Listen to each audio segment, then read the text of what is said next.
அஸ்ஸலாமு அலைக்கும்.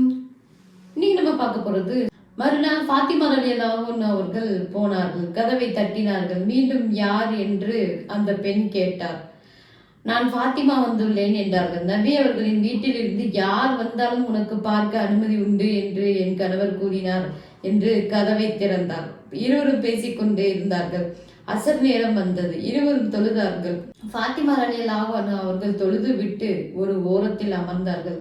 ஆனால் அந்த பெண், யா அல்லாஹ், என் சேவை என் கணவருக்கு மகிழ்ச்சியை தர வேண்டும் என்று தன் கணவருக்கு ஆயுள் பலத்தையும் தேக ஆரோக்கியத்தையும் கொடு என்று கண்ணீர் மல்க துவா செய்து கொண்டிருந்தார்.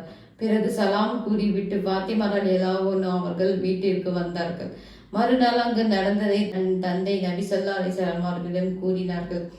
அல்லாஹ்வை வணங்கிய பிறகு வேறு ஒன்றை வணங்க கட்டளையிட்டிருந்தால் கணவரை வணங்க அனுமதி வாங்கி இருப்பேன் என்றார்கள். கணவனின் உடைமைகளை காத்து கொள்பவள், கணவனின் நம்பிக்கைக்கு தகுந்தவளாக நடந்து கொள்பவள், கணவனின் குணமறிந்து கனிவோடு அவருக்கு சேவை செய்பவள், கணவரை தரை குறைவாக பேசி அவர் முன் கையை நீட்டாதவள், கணவனின் அனுமதியின்றி யாரையும் வீட்டுக்குள் சேர்க்காதவள் சொர்க்கத்தில் சிறந்த இடத்தை பெற்றுக்கொள்வாள், நரகத்தில் இருந்து தப்பிக்கொள்வாள். கண்மணி பாத்திமாவே, நீதான் சொர்க்கத்தின் தலைவி. ஒட்டகத்தில் அமர்ந்து சொர்க்கத்திற்கு நீ வரும்போது ஒட்டகத்தின் கயிற்றை பிடித்து கொண்டு சொர்க்கத்தில் முதல் ஆளாக அந்த விறகு வெட்டியின் மனைவி நுழைவார். பிறகு ஒட்டகத்தில் இருந்து இருக்கும் நீ நுழைவாய் என்று நபி ஸல்லல்லாஹு அலைஹி வஸல்லம் அவர்கள் கூறினார்கள். கணவனின் மதிப்பை அறிந்து கொண்டீர்களா பெண்களே?